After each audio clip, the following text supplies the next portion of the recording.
I had lived in this neighborhood for 12 years, the house at the end of the cul-de-sac, where I could trace every slope by memory and name each storm drain by the year it was installed.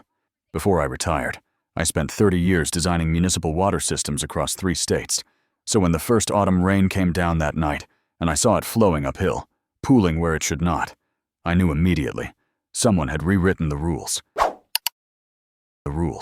6 houses were flooded by morning, tens of thousands of dollars gone, and the woman who ran our homeowners association, Fiona Blackwell, stood in front of 60 angry neighbors and accused me of digging illegal drainage that funneled water straight into their basements. The crowd believed her. I lost friends in a single meeting within 2 days.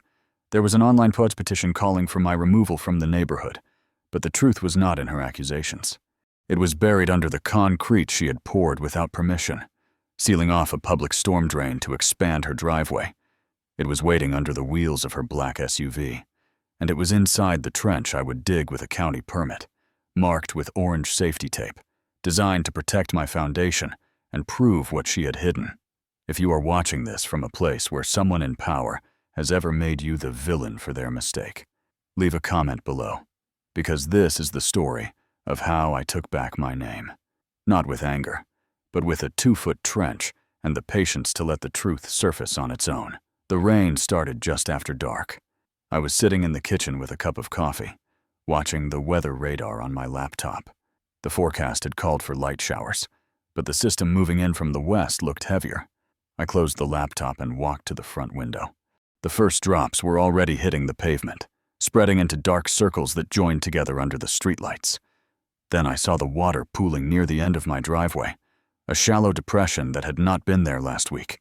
The slope of the street should have carried runoff downhill toward the main drainage line. Instead, it was moving sideways, creeping toward my foundation. I grabbed my jacket and went outside. The rain was steady and cold. I walked down the driveway with my phone flashlight aimed at the ground, following the flow back toward the street. I crouched low and traced the angle with my eyes. The water was not obeying gravity. It was being redirected.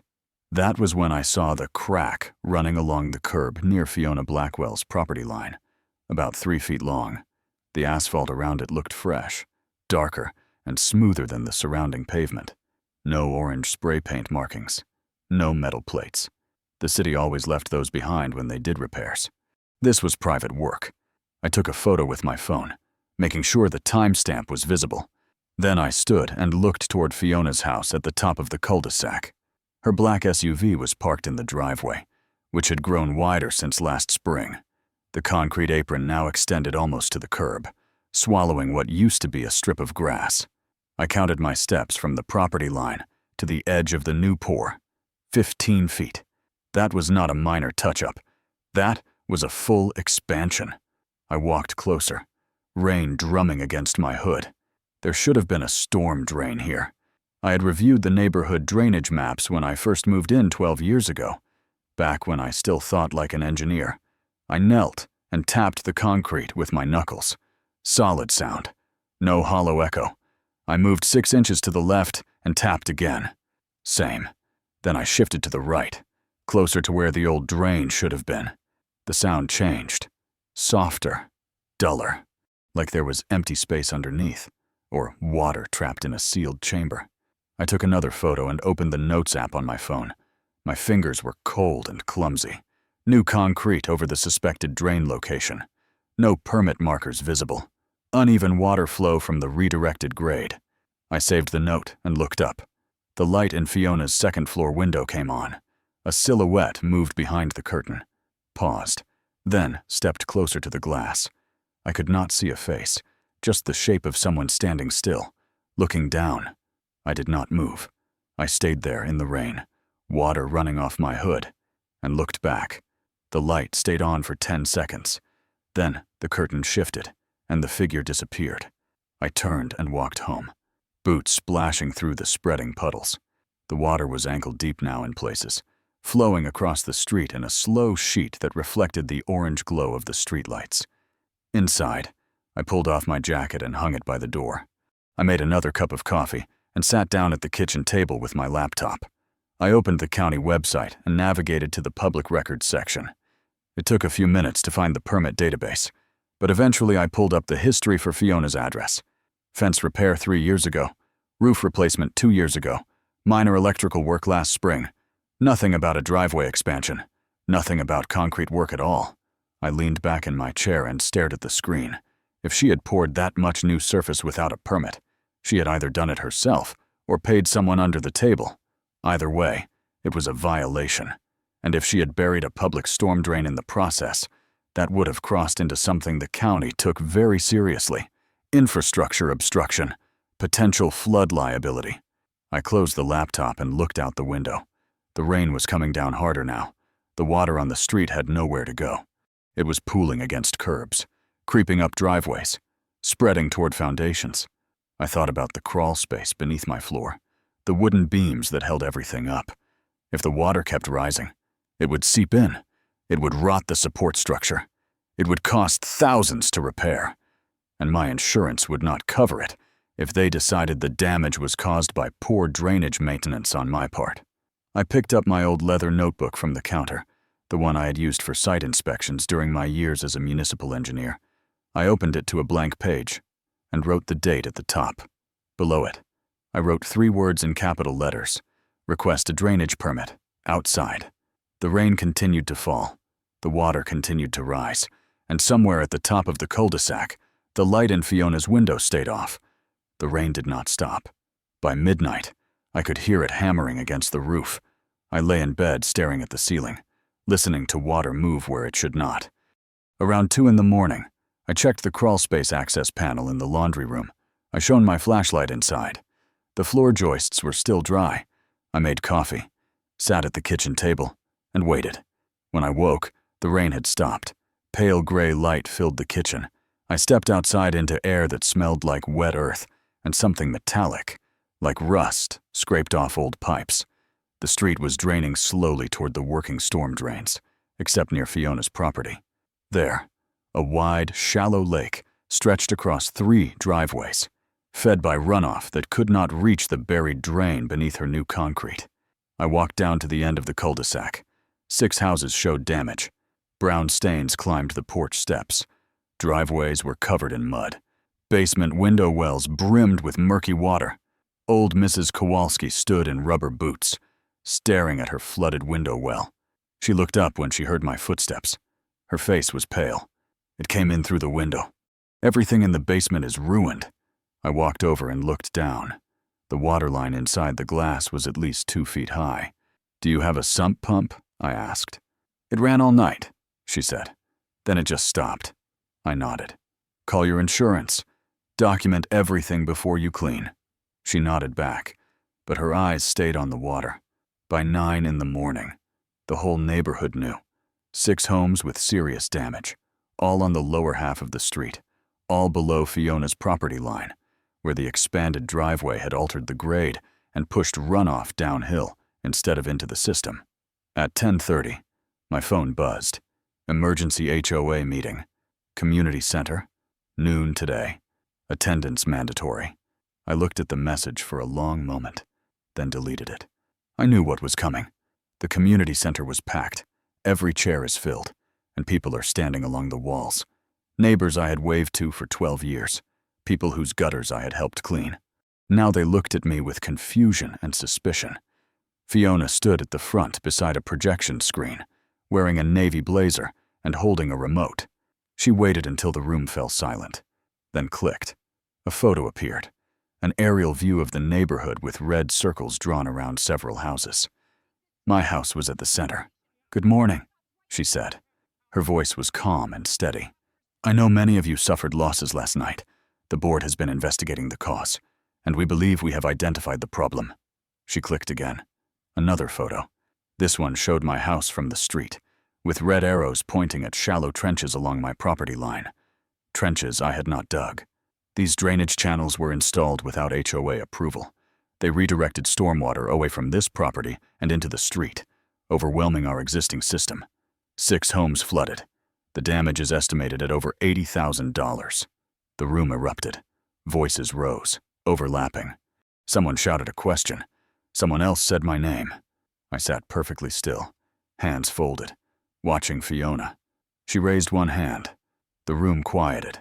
This is not about blame. This is about protecting our community. But we can not allow modifications that put others at risk. The board will require Mr. Hale to remove these unauthorized features within 30 days. We will also pursue reimbursement for damages. I did not stand. I did not raise my voice. I watched the faces around me. Some nodded. Some whispered. A few looked at me, waiting. Then someone stood near the back. Mrs. Kowalski, still in her boots. Her voice was quiet but firm. I have known Mr. Hale for 8 years. He fixed my sump pump when I could not afford a plumber. I do not believe he would do this. Fiona's expression did not change. I understand your loyalty, but the evidence does not lie. The photos clearly show unauthorized work. Mrs. Kowalski looked at me, then sat down slowly. Fiona clicked the remote. The screen went black. If anyone has concerns, contact the board. This meeting is adjourned. People filed out. A few glanced at me. No one spoke.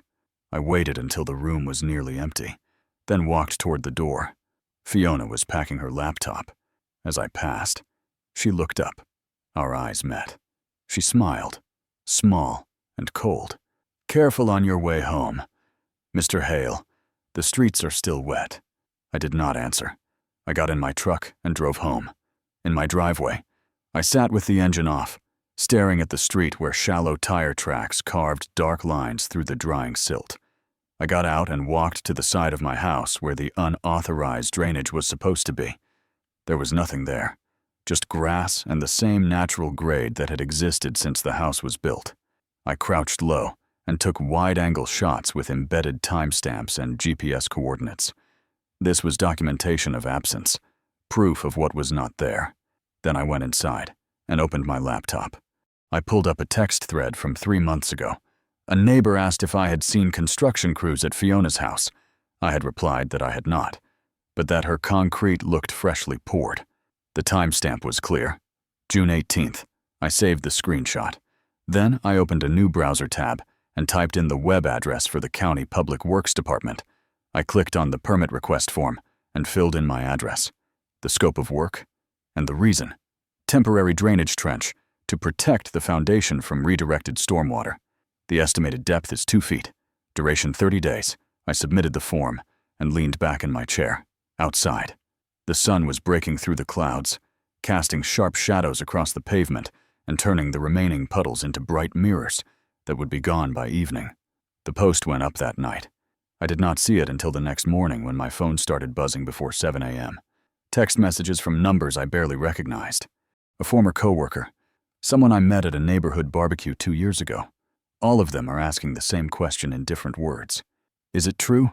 Did you really cause the flood? I opened my laptop and found the group. Willow Creek flood victims. Fiona had created it sometime after midnight. The cover photo showed all 6 damaged houses with red text overlay. Over $80,000 in damage. One man's negligence. The first post was pinned to the top, a photo of my house with arrows pointing at supposed drainage trenches. The image quality was poor, heavily compressed, like it had been edited or taken from a distance and zoomed in digitally. 63 reactions, 42 comments. Derek Chen had written that his daughter lost all her childhood belongings stored in boxes downstairs, photo albums, school projects, her first bicycle. Insurance would not cover everything. 3 people reacted with a crying emoji. Below that, someone had linked a petition. Remove Rowan Hale from Willow Creek community. 37 signatures in 4 hours. Fiona had commented at the bottom. Thank you all for standing up for our community. Together, we will ensure this never happens again. I closed the laptop. I went outside to check the mail. My mailbox had been egged. The shells were dried and crusted. I pulled them off with a paper towel and went back inside. I did not call the police. It would not matter. That was when I decided to stop reacting and start building a case. I spent the next 3 hours at the dining room table with files spread in front of me. Old blueprints, drainage maps, county records. I pulled aerial photos from the assessor's office archive and compared images from 2 years ago to 6 months ago. The difference was undeniable.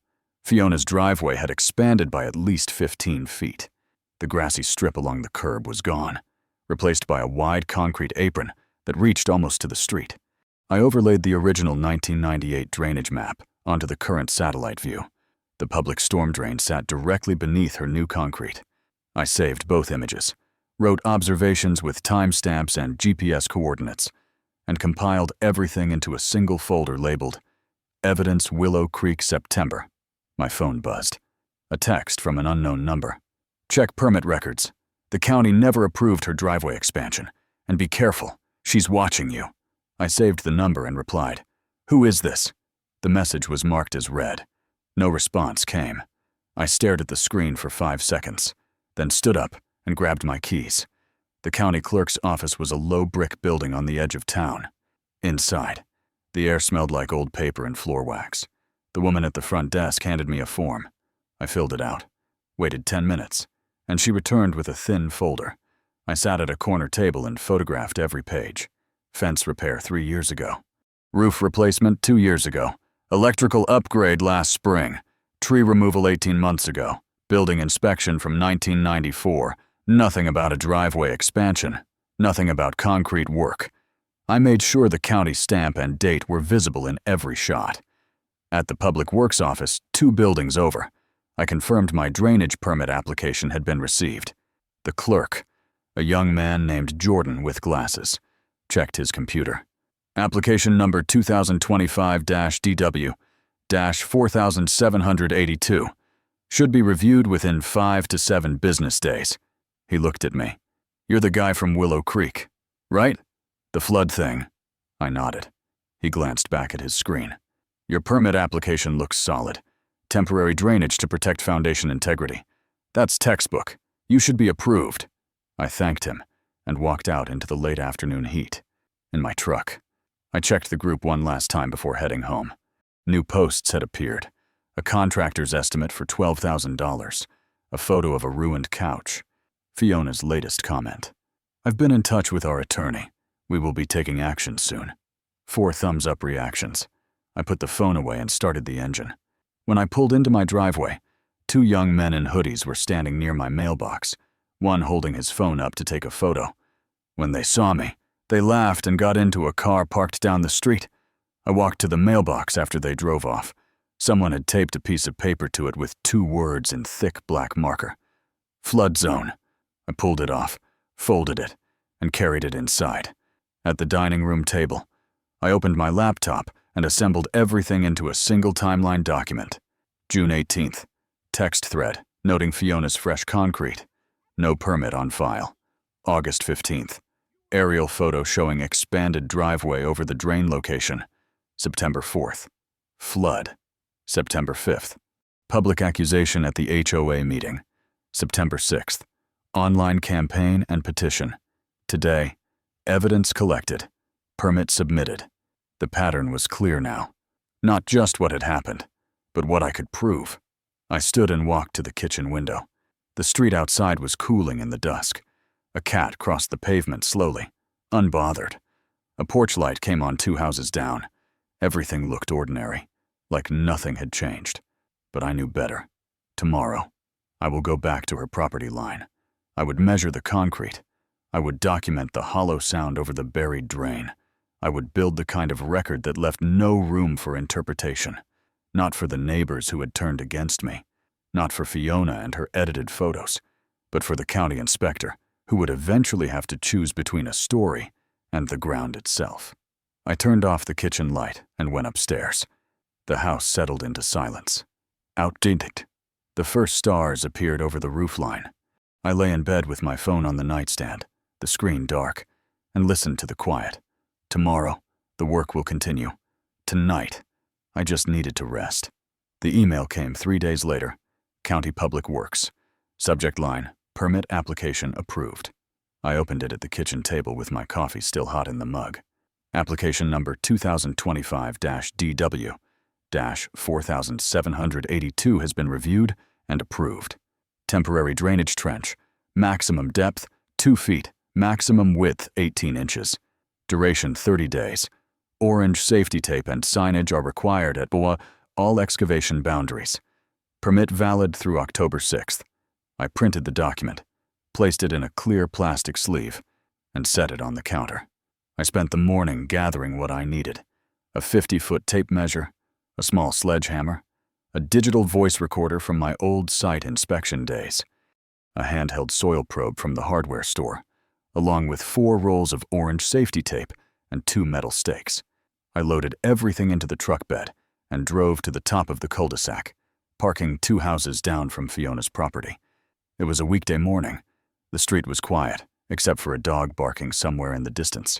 I walked to the curb near her driveway and stood there, looking at the concrete. It stretched at least 15 feet beyond the original edge, smooth and pale gray, still showing faint trowel marks. I crouched and walked the length, counting steps. 15 paces.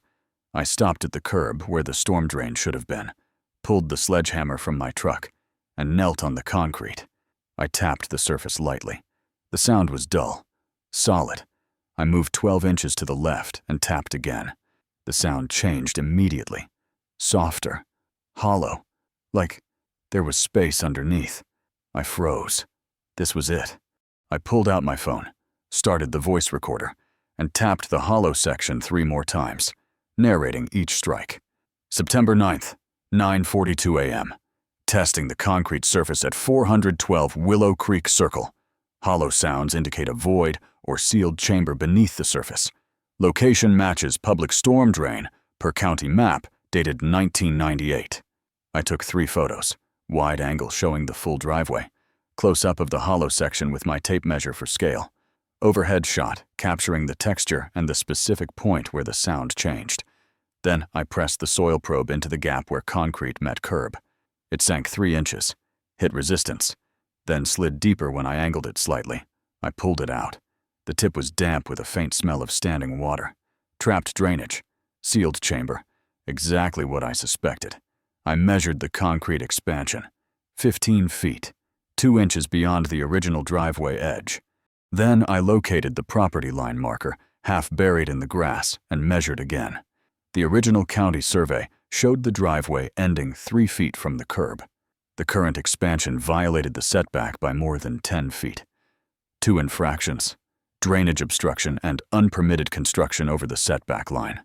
I wrote both measurements in my notebook and took a final wide shot showing the property line, the concrete edge, and the curb.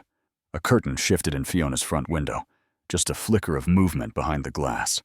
I did not look up. I packed my tools, walked back to my truck, and drove home without turning around. In my driveway, I marked the trench perimeter along the north side of my property, 40 feet parallel to the street, 3 feet from my lawn edge. I drove wooden stakes at the corners, stretched orange safety tape between them, and attached the printed permit to one stake in a plastic sleeve with the county stamp clearly visible. I photographed the setup from 3 angles, then went inside and transferred everything to my laptop in a single, efficient sequence. Photos renamed by timestamp. Audio files are organized into a folder labeled Evidence September 9. Measurements typed into a spreadsheet with GPS coordinates. Permit scans and county ordinance PDFs are grouped under legal documents. The entire archive was backed up to an external drive and locked in a fireproof box. Done. I opened the county website and pulled up the enforcement code. Section 12.08.030. Obstruction or covering of public drainage infrastructure is prohibited. Violations are subject to fines of $250 per day and mandatory removal of non-compliant structures. I saved the section as a PDF, then composed an email to the County Public Works Department. Subject request for inspection of possible drainage. Obstruction. Body. I am writing to request an inspection of a potential obstruction to a public storm drain located at 412 Willow Creek Circle. Based on county drainage maps dated 1998 and current site conditions, I believe a recent driveway expansion may have covered or blocked the drain infrastructure. I have documented measurements, photos, and audio evidence available for review. Please advise on next steps. I attached the 3 strongest photos and the original drainage map. Read the email twice, and clicked send. My phone buzzed. A text from an unknown number. She knows you went to the county. Be ready. I stared at the message, then typed back. "Who are you?" The response came within seconds. "Someone who tried to fight her 2 years ago and lost. Don't make the same mistake I did. Get everything in writing." I read the words slowly, saved the conversation, and added a screenshot to my evidence folder. I stood at the kitchen window and looked out at the street. A delivery truck passed. The sun climbed higher, warming the pavement. Leaves scattered in the breeze. I thought about the hollow sound beneath Fiona's concrete, the damp probe tip, the setback violation, the missing permit. I had built a case that did not depend on accusations or crowd opinions. I had measurements. I had recordings. I had formally requested a county inspection. The next step belonged to an official with technical instruments and legal authority, someone who could issue citations that carried real consequences. I poured another cup of coffee and sat down at the table. Outside, the neighborhood moved through its ordinary rhythms, but underneath that surface calm, something was shifting. I had found the weak point, the place where the story Fiona told and the ground itself could not both be true. And now, I had invited someone with power to look. The county responded 2 days later. Inspector Daniel Ortega, Engineering Division. He had reviewed my submission. The case met criteria for a site inspection. He would be available Tuesday at 10 a.m.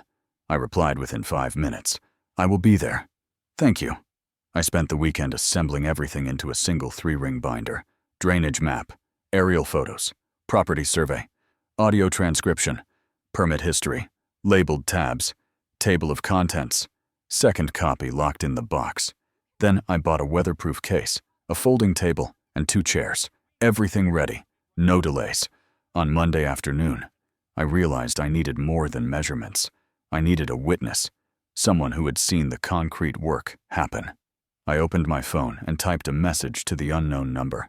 "I have a county inspector coming on Tuesday. If you know anything about how she did the concrete work, now is the time to speak up. You can stay anonymous. I just need the truth." 10 minutes later, my phone buzzed. "Meet me tomorrow, 6 p.m. Coffee shop on Barton Street. I'll be wearing a blue jacket." I typed back, "I'll be there."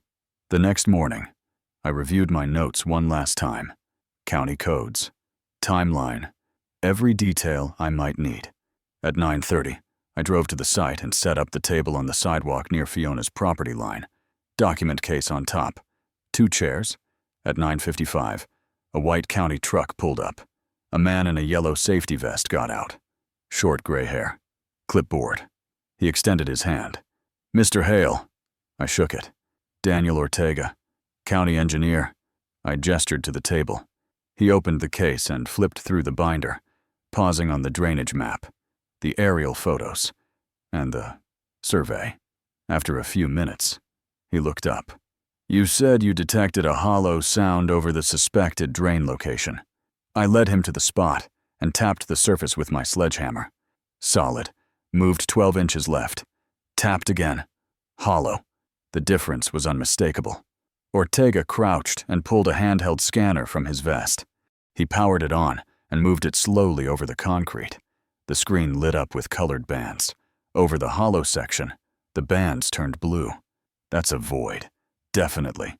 He walked the length of the expansion, measuring with a laser tool. He checked the property line marker, compared it to the survey, and took photos. Then he asked questions. When did I first notice the concrete? Had I seen construction crews? Had any neighbors mentioned permits?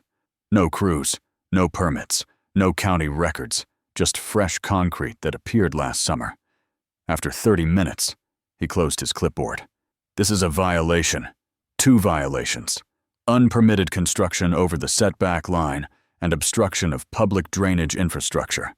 I'm issuing a notice of violation today. The property owner has 15 days to respond. If they don't remove the structure or provide evidence of proper permitting, we escalate to daily fines." He checked his notes.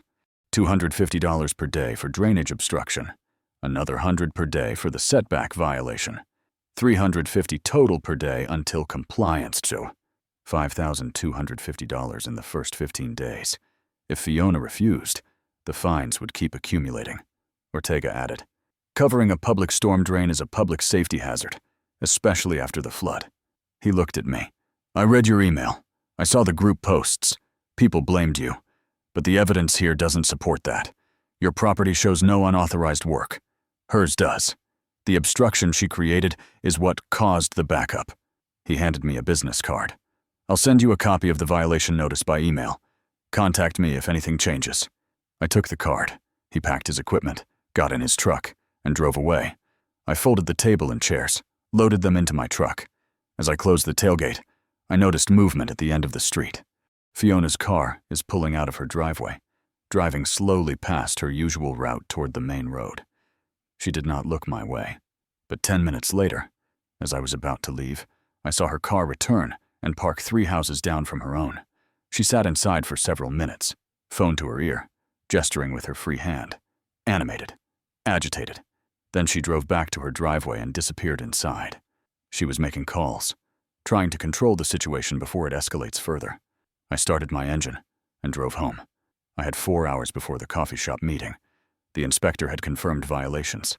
The county had issued a formal notice. Fiona could fight, deny, or accuse. But this time I had an official record with the county seal, documentation that could not be edited or explained away. At 5:45, I drove to the coffee shop on Barton Street. Small place, faded sign, a few tables outside. I went in, ordered black coffee, and sat in the corner where I could see the door. At 6 p.m. exactly, a man walked in wearing a blue jacket, older than I expected, maybe 60, thin, gray hair, tired eyes. He sat down. "I'm the one who texted you." He leaned forward and spoke quietly. 2 years ago, Fiona convinced the board to fine me for an unapproved fence extension, 6 inches over the property line. She made it sound like I was destroying the neighborhood. I fought it. I lost. Cost me $8,000. I sold my house and moved out. He paused. But before I left, I talked to the contractor who did her driveway, Marcus Delgado. He told me she paid him in cash to pour the concrete without permits. She said the county had already approved it. He didn't check. When he found out later there was no permit, she threatened to report him to the licensing board if he said anything. I leaned forward. "Do you have his contact information?" He slid a piece of paper across the table, a phone number in blue ink. "I don't know if he'll talk to you, but it's worth a try." I folded the paper. "Why are you helping me?" He looked at me with those tired eyes. "Because I know what it's like to be where you are, and because someone needs to stop her." He stood, finished his coffee, and walked out. I sat there for a moment, staring at the paper. Then I pulled out my phone and dialed the number. It rang 3 times before a man answered. "Hello." His voice was cautious. I took a breath. "Mr. Delgado, my name is Rowan Hale. I live in Willow Creek. I need to talk to you about a concrete driveway you poured last year for Fiona Blackwell." There was a long pause. "Who gave you this number?" I hesitated. "Someone who knows what she's capable of. Someone who wants to help." Another pause. Then, quietly, "Meet me tomorrow, 7 a.m. My shop. I'll text you the address. And come alone." The line went dead. I sat there, phone in my hand, staring at the screen. The pieces were falling into place. Inspector confirmation, witness testimony, contractor testimony, the foundation of a case that could not be ignored. I finished my coffee, stood, and walked out into the evening air. The sun was low on the horizon, casting long shadows across the parking lot. I got in my truck and drove home, knowing that tomorrow the story would shift again. This time, with a voice that could not be dismissed. The text came at 6:30 that evening. An address on the industrial side, Delgado Concrete and Masonry. I set my alarm for 5:30 a.m. The drive took 30 minutes. The shop was a low cinder block building with a gravel lot. At 7 a.m. exactly, a man in work boots and a flannel stepped out. "Mr. Delgado." He studied me. "You came alone." I nodded. He gestured inside. The interior smelled like cement dust and diesel. Tools hung on pegboards along the walls. A wooden desk sat in the corner, covered in invoices and blueprints. Delgado closed the door behind us and leaned against the desk. He did not offer a handshake. He just crossed his arms and looked at me. "How much trouble am I in if I talk to you?" I met his eyes. "None. I'm not here to report you. I'm here to get the truth about what Fiona Blackwell asked you to do." He exhaled slowly. "She called me in May, said she wanted to expand her driveway, needed it done fast, cash job. She told me the county had already approved the work, and she just needed someone to pour it. I asked for the permit number.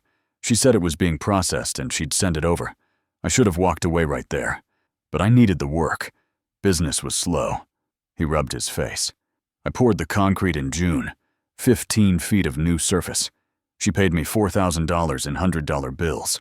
2 weeks later, I got curious and called the county to check on the permit. They had no record of it. Nothing. I called her. She said there must have been a clerical error and she'd handle it. I believed her. I'm an idiot." I pulled out my phone. "Can I record this?" He hesitated, then nodded. I started the voice recorder and set it on the desk between us. "When did you realize she had lied?" He looked down at his boots. "August. A guy I know who works county inspections told me there was never a permit filed. He said if I didn't report it, I could lose my contractor's license. I called Fiona again. She got angry. She said if I went to the county, she'd report me for working without a permit and make sure I never got another job in this town. She said she had connections. She said she'd bury me." He looked up. "So I kept my mouth shut, and I've been losing sleep ever since." I leaned forward. "Did she tell you what was under the concrete? Did she mention the storm drain?" His face went pale. "What storm drain?" I pulled up the 1998 drainage map on my phone and showed him. He stared at the screen. "Jesus. No. She never said anything about a drain. She just showed me where she wanted the concrete. If I had known I was covering public infrastructure, I would have refused. I don't care how much she offered." He sat down heavily in a chair. "The flood. That was because of the drain, wasn't it?" I nodded.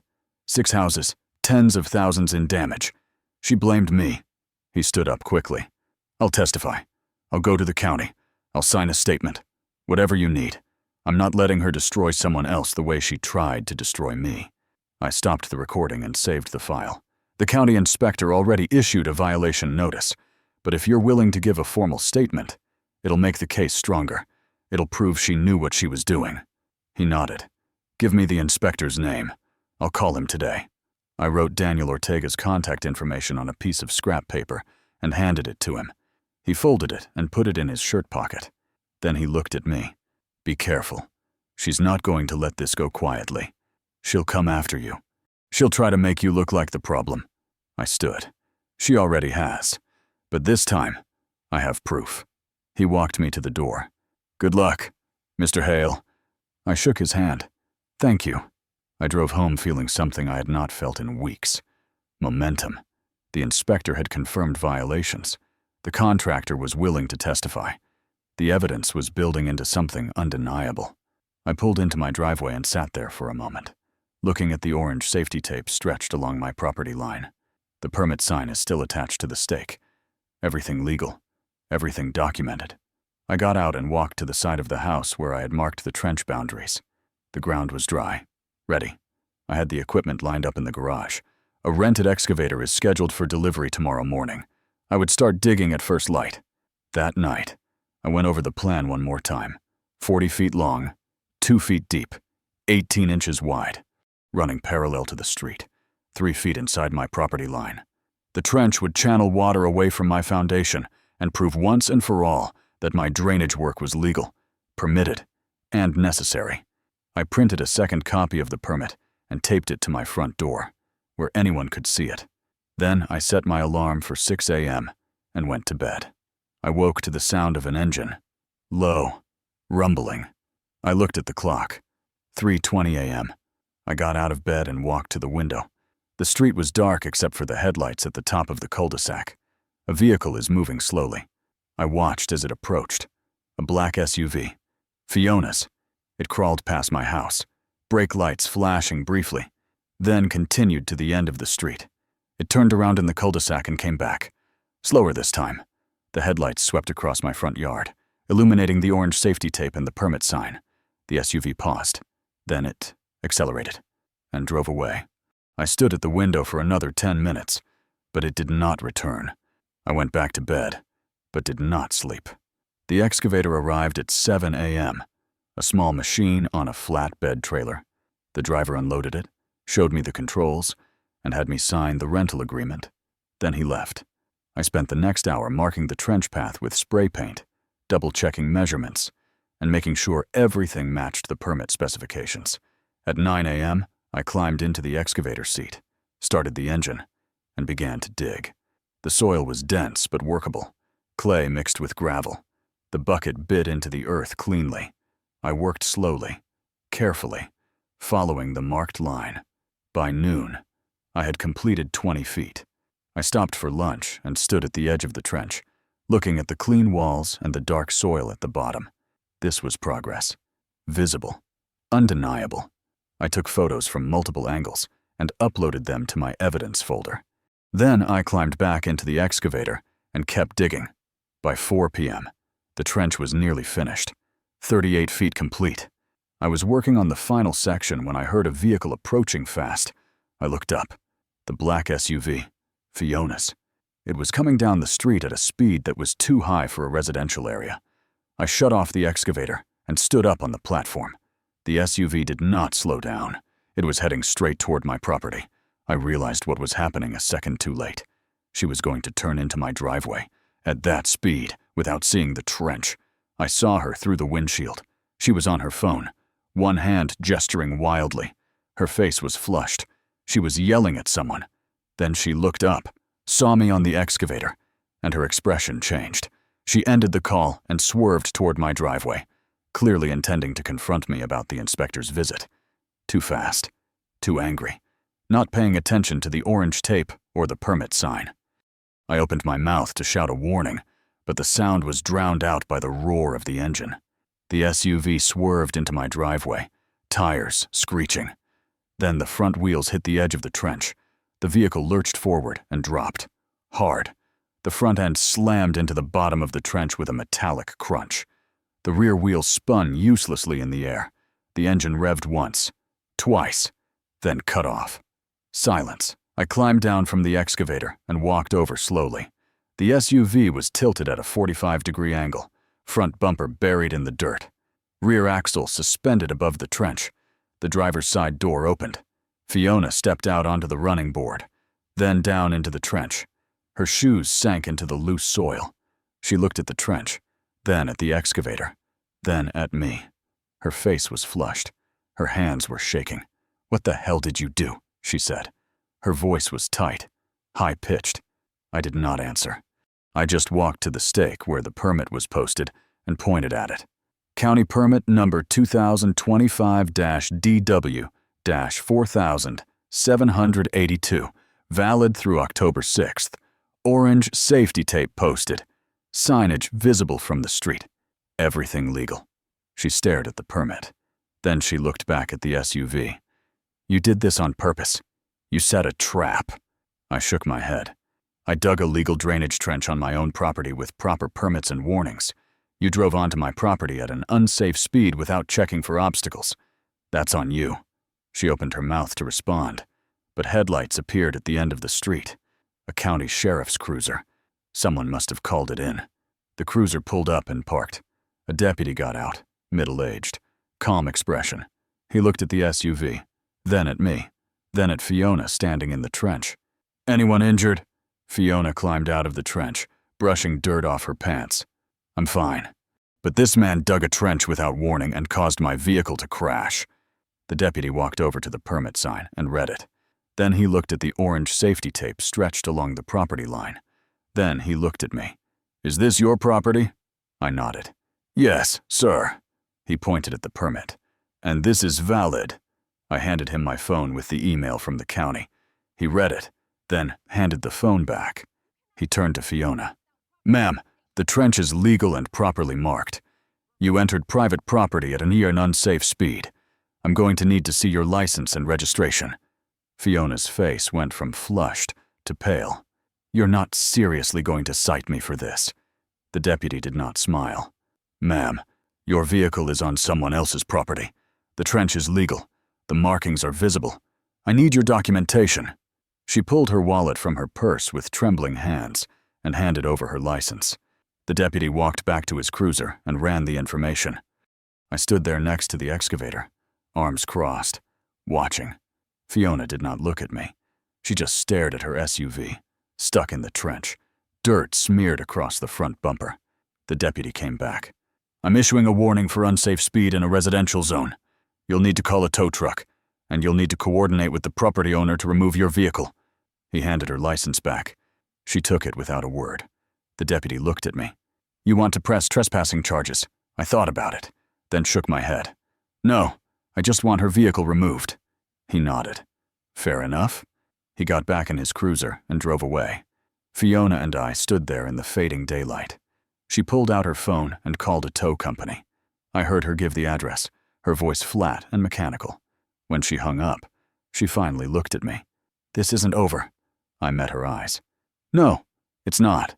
The county inspector found 2 violations on your property. The contractor you paid under the table is willing to testify, and now your SUV just proved you weren't paying attention to legal permits and safety markings. So no, this isn't over, but it's not going the way you thought it would." She did not respond. She just turned and walked to the street, standing there with her arms wrapped around herself, waiting for the tow truck. I climbed back into the excavator, started the engine, and finished the last 2 feet of trench. By the time the tow truck arrived, the sun was setting and the trench was complete. I shut off the excavator and stood at the edge, looking down at the clean walls and the dark soil, and at the tire tracks and displaced dirt where Fiona's SUV had crashed through. I pulled out my phone and took one final photo. The trench. The SUV is being winched out by the tow truck. The orange safety tape. The permit sign. Then I sent the photo to Daniel Ortega with a brief message. Additional documentation. Vehicle incident at trench site. The operator failed to observe posted safety markings. No injuries. Trench construction proceeding as permitted. He replied 5 minutes later. "Noted. Thank you for the update." I put my phone away and walked back to the house. Inside, I poured a glass of water and sat at the kitchen table. Outside, the tow truck pulled the SUV free and loaded it onto the flatbed. Fiona got into the cab without looking back. The truck drove away. The street was quiet again. I sat there in the dim light, feeling the weight of the day settle. The contractor's testimony, the finished trench, the SUV is in the dirt, the deputy's confirmation that everything I had done was legal. The pieces were falling into place, and Fiona's control was slipping. The email came the next morning. HOA emergency meeting, community center, 7 p.m. tonight. Mandatory attendance for all board members and affected residents. The subject line was neutral, but I knew what it meant. Fiona was going to make one last attempt to control the narrative before the county's violation notice became public knowledge. I printed the email, added it to my binder, and spent the day preparing. At 6:30 p.m., I loaded the document case into my truck and drove to the community center. The parking lot was already half full. I recognized most of the vehicles. Neighbors I had waved to for 12 years, people who had stopped waving back after the flood. I parked near the entrance, grabbed the case, and walked inside. The main hall was packed. Every chair is filled. People standing along the walls. I counted at least 70 residents, more than had attended the first meeting. The air was thick with tension. Conversations stopped as I walked in. Heads turned. I did not look at anyone. I just walked to an empty chair near the back and sat down. The document case rested on my lap. Fiona stood at the front of the room beside the same projection screen she had used before. She was wearing a charcoal blazer and dark pants. Her hair was pulled back tight. Her face was composed, but I could see the strain around her eyes. The rest of the board sat at a table to her left. 5 people. None of them looked at me. At exactly 7 p.m., Fiona stepped to the microphone. "Thank you all for coming on short notice. I know many of you are still dealing with the aftermath of the flood. Tonight, we need to address some serious concerns that have come to light." She clicked the remote. A photo appeared on the screen. My house, the orange safety tape, the trench, the excavator. As some of you may have heard, Mr. Hale has begun unauthorized excavation work on his property. This trench, which he claims is for drainage purposes, was dug without HOA approval and in violation of our community guidelines. Last night, this trench caused a serious vehicle accident when my car entered his driveway and fell into the excavation. Murmurs rippled through the room. She clicked again. A photo of her SUV tilted in the trench, front end buried in dirt. "This is a safety hazard. This is reckless, and this is exactly the kind of behavior that led to the flood in the first place. I sat perfectly still. I did not stand. I did not interrupt. I just watched. Fiona continued. The board has consulted with our attorney. We believe Mr. Hale's actions constitute negligence and willful disregard for community safety. We are prepared to pursue legal action unless he agrees to fill in the trench, cease all unauthorized modifications, and reimburse the community for damages caused by the flood. She paused. However, I want to be fair. Mr. Hale, if you would like to address the board and explain your actions, now is your opportunity. She looked directly at me. The room turned. 70 pairs of eyes. I stood slowly, picked up the document case, and walked to the front. I did not look at Fiona. I set the case on the table beside the board members and opened it. I pulled out the binder and placed it in front of the board president, a man named Gerald Hoffman, who had served for 8 years. Then I turned to face the room. My name is Rowan Hale. I've lived in this neighborhood for 12 years. I'm a retired civil engineer. I spent 30 years designing municipal water systems. So when the flood happened, I knew something was wrong, not with my property, with the drainage system itself. I pulled out the first document, the 1998 drainage map. I held it up. This is the original county drainage map for Willow Creek. It shows a public storm drain located at the curb in front of 412 Willow Creek Circle, Fiona Blackwell's property. I set it on the table. This is an aerial photo from 2 years ago. I held up the next document. You can see the grassy strip along the curb. And this is an aerial photo from 6 months ago. The grass is gone, replaced by 15 feet of new concrete. I set both photos side by side on the table. I went to the county clerk's office. I pulled the permit records for Fiona's property. There is no permit for a driveway expansion. There is no permit for concrete work. Nothing. I pulled out the permit history and placed it on the table. I contacted the county public works department. I requested an inspection. Last Tuesday, County Inspector Daniel Ortega came to the site. He confirmed that Fiona's driveway expansion covers a public storm drain. He confirmed that the expansion violates the setback line by more than 10 feet. He issued a formal notice of violation. The room erupted. People were talking over each other, voices rising. Fiona's face went pale. Gerald Hoffman held up his hand. Order. Please, let him finish. The room quieted. I continued. Inspector Ortega's findings are documented. The violation notice has been issued. Fiona has 15 days to remove the non-compliant structure or face fines of $350 per day. That's county law, not HOA rules. County law. I pulled out another document. I also spoke with Marcus Delgado, the contractor who poured Fiona's concrete. He confirmed that she paid him in cash. She told him the county had already approved the work. She lied. When he found out there was no permit, she threatened him, told him she'd report him to the licensing board if he talked. He's willing to testify. He's already contacted Inspector Ortega. The murmurs grew louder. People were looking at Fiona now. She stood frozen at the front of the room, her hand still holding the remote. I pulled out the final document. This is the permit for my drainage trench. Application number 2025-4782. Approved by the county. Valid through October 6th. Orange safety tape and signage were posted as required. Last night, Fiona drove onto my property at an unsafe speed and crashed into the trench. A sheriff's deputy responded. He confirmed that my trench is legal and properly marked. He issued Fiona a warning for unsafe driving in a residential zone. I set the permit on the table. So no, I did not cause the flood. I did not dig unauthorized drainage. I did not create a safety hazard. I followed the law. Fiona did not. I stepped back. The room was silent. Then someone stood. Mrs. Kowalski. She looked at Fiona. You told us he was the problem. You showed us photos. You said he flooded our homes. Her voice shook. My basement is still ruined. I lost everything. And you're telling me it was your fault the whole time. Another person stood. Derek Chen. My daughter lost all her belongings. You said he was responsible. You started the group.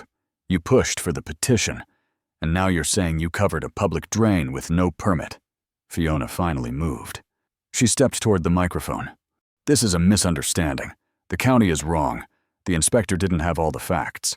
I can provide documentation that Gerald Hoffman cut her off. Fiona, sit down. His voice was firm. She stopped. He looked at her. Did you expand your driveway without a county permit? She opened her mouth, closed it. Then, quietly, the permit was pending. It was a clerical delay. Gerald shook his head. Did you cover a public storm drain? She did not answer. He stood. The board needs to discuss this. Everyone, please wait outside. The room emptied slowly.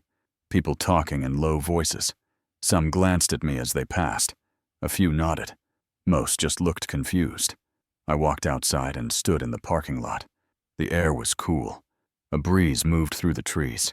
I could hear raised voices inside the building, muffled but intense. After 20 minutes, the doors opened. Gerald stepped out and gestured for everyone to come back inside. We filed back in. The board was seated at the table. Fiona was standing off to the side, arms crossed, face pale. Gerald cleared his throat. The board has reviewed the documentation provided by Mr. Hale. We have also discussed the county's violation notice and the contractor's statement. After careful consideration, we have reached a decision. He looked at Fiona. Effective immediately, Fiona Blackwell is removed from her position as HOA president. The board will appoint an interim president while we conduct a full review of her actions during her tenure. The room was silent. He continued. Additionally, the board formally apologized to Mr. Hale for the accusations made against him. The evidence clearly shows that he was not responsible for the flood. We will be issuing a written statement to all residents clarifying the facts. He looked at me. Mr. Hale, on behalf of the board and this community, I'm sorry. You were treated unfairly. Your reputation was damaged, and you handled this situation with more professionalism than most of us would have managed. I nodded. Thank you. Gerald looked back at Fiona.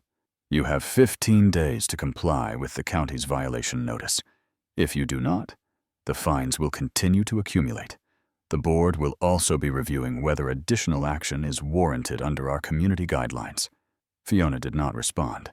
She just turned and walked toward the exit. The room was silent as she passed. No one spoke. No one moved. The door closed behind her. Then the room exhaled. People started talking. Some approached me. Mrs. Kowalski shook my hand.